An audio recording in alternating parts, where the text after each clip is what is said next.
সকলোকে প্ৰথমতে স্বাগত জনাইছোঁ চেনেলটোৰ নতুন ভিডিঅ'টাৰ মাজলৈ। গতিকে যেটো জিটিপিজিটিৰ পোষ্ট মুকলি কৰিছে এইটো মুকলি কৰিছে আপোনালোকৰ অইল ইণ্ডিয়াৰ ফালৰ পৰা, যিখন oil India higher secondary school Duliajan and Moran আৰু ইয়াৰ পৰা মুকলি কৰা হৈছে জিটিপিজিটিৰ ভেকেন্সি কেইটা। গতিকে কোনসকলে এপ্লাই কৰিব পাৰিব আৰু সম্পূৰ্ণ সিলেকশ্যন প্ৰচেছ কেনেকৈ আপোনালোকক সকলো ডিটেইল জনাম। প্ৰথম পৰা নিশ্চয়কৈ শেষলৈকে চাই থাকিব।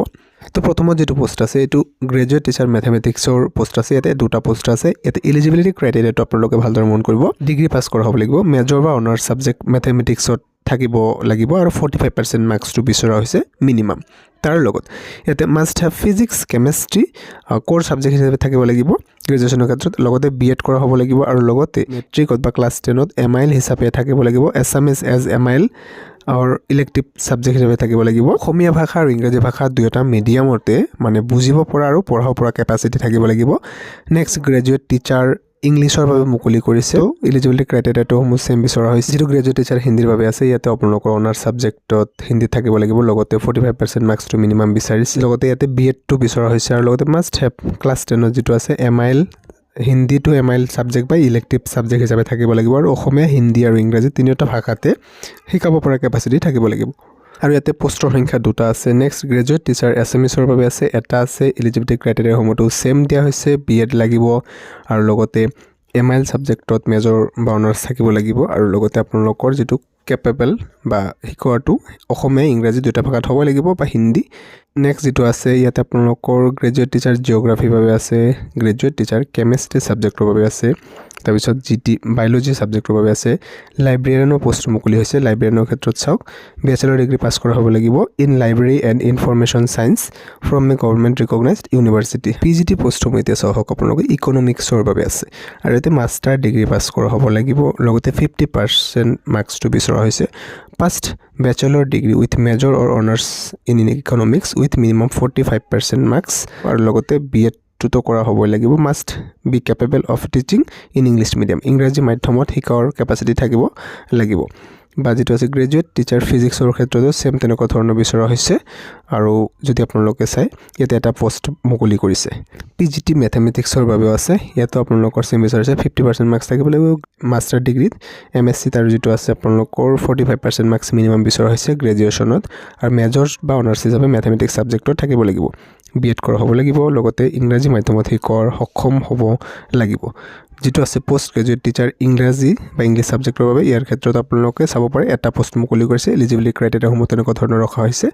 PGT পোষ্ট এডুকেশ্যনৰ বাবে মুকলি কৰিছে। একাউণ্টেঞ্চিৰ বাবে মুকলি কৰিছে PGT। ইয়াতে আপোনালোকে বিজনেছ ষ্টাডিজৰ বাবে আছে, বটানীৰ বাবেও আছে আৰু ইয়াতে আপোনালোকৰ কম্পিউটাৰ ছায়েন্সৰ বাবে দেখিবলৈ পাব। নেক্সট ইনষ্ট্ৰাক্টৰ মেকানিকেলৰ বাবে আছে। ইয়াতে এলিজিবিলিটি ক্ৰাইটেৰিয়াটো ক্লাছ 10 পাছ কৰা হ'ব লাগিব গভৰ্ণমেণ্ট ৰিকগনাইজড বৰ্ডৰ ফালৰ পৰা। লগতে 3 বছৰৰ ইয়াতে ডিপ্ল'মা বিচাৰিছে মেকানিকেল ইঞ্জিনিয়াৰিঙৰ ক্ষেত্ৰত আৰু ইয়াতে 5 বছৰৰ এক্সপিৰিয়েঞ্চো বিচৰা হৈছে। সেই ক্ষেত্ৰত ৱৰ্ক এক্সপিৰিয়েঞ্চ বিচাৰিছে।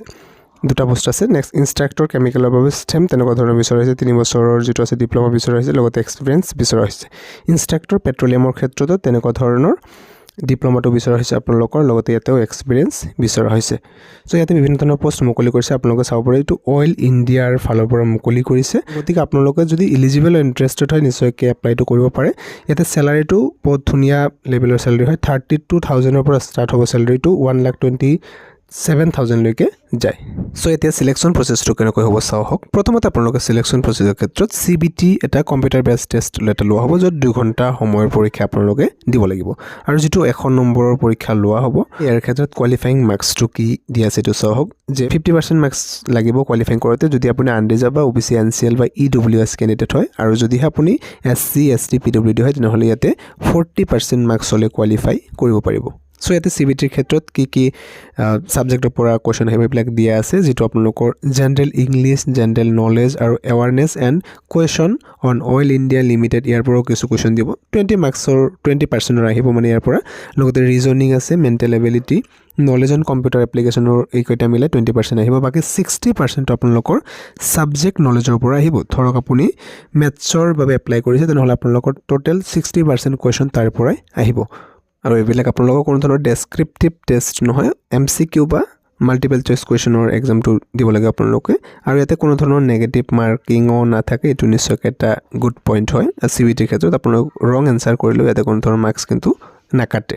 সো যদি আপুনি CBT বা কম্পিউটাৰ বেছ টেষ্ট যিটো আছে ইয়াত যদি কোৱালিফাই কৰে তাৰপিছত আপোনালোকৰ মেডিকেল টেষ্ট ইয়াতে লোৱা হ'ব মেডিকেল টেষ্ট আৰু ডকুমেণ্ট ভেৰিফিকেশ্যন লোৱা হ'ব আৰু এইবিলাকত যদি আপোনালোকৰ সকলো অকে থাকে তেনেহ'লে আপোনালোকে এই জবটো পাই যাব পাৰে নেক্সট আপোনালোকৰ ইয়াতে ইম্পৰ্টেণ্ট ডেটসমূহ চাওঁ হওক যে ইয়াতে অনলাইন এপ্লাই ইতিমধ্যে 5 ফেব্ৰুৱাৰীৰ পৰা আৰম্ভ হৈ গৈছে লাষ্ট ডেটটো মাৰ্চৰ 7 তাৰিখলৈকে ৰাখিছে আৰু কম্পিউটাৰ টেষ্ট কেতিয়া লোৱা হ'ব সেইটো ইয়াতে দিয়া আছে 29 মাৰ্চ তাৰিখে টেন্টেটিভলি ৰখা হৈছে এক্সামটো লোৱা হ'ব আৰু exact date shall be intimated at the time of issue of admit card আৰু এডমিট কাৰ্ডটো আপোনালোকৰ যেতিয়া আহিব তাতে এক্সাক্ট এক্সাম ডেটটো লিখা থাকিব ইয়াতে অনলাইন এপ্লাই কৰাৰ বাবে আপোনালোকে www.will.india.com এইটো অফিচিয়েল ৱেবছাইটলৈকে গৈ অনলাইন এপ্লাই কৰিব লাগিব অনলাইন এপ্লাই লিংকটো আপোনালোকে ডেছক্ৰিপশ্যনতো পাই যাব বাৰু প্ৰথমতে ৰেজিষ্ট্ৰেশ্যন কৰিব তাৰপিছত অনলাইন এপ্লাই কৰিব পাৰিব এপ্লাই কৰোঁতে আপোনালোকৰ এপ্লিকেশ্যন ফিজ এটাও লাগিব জেনেৰেল বা OBC কেণ্ডিডেট হ'লে 200 টকা লাগিব প্লাছ কিছু ইয়াতে আপোনালোকৰ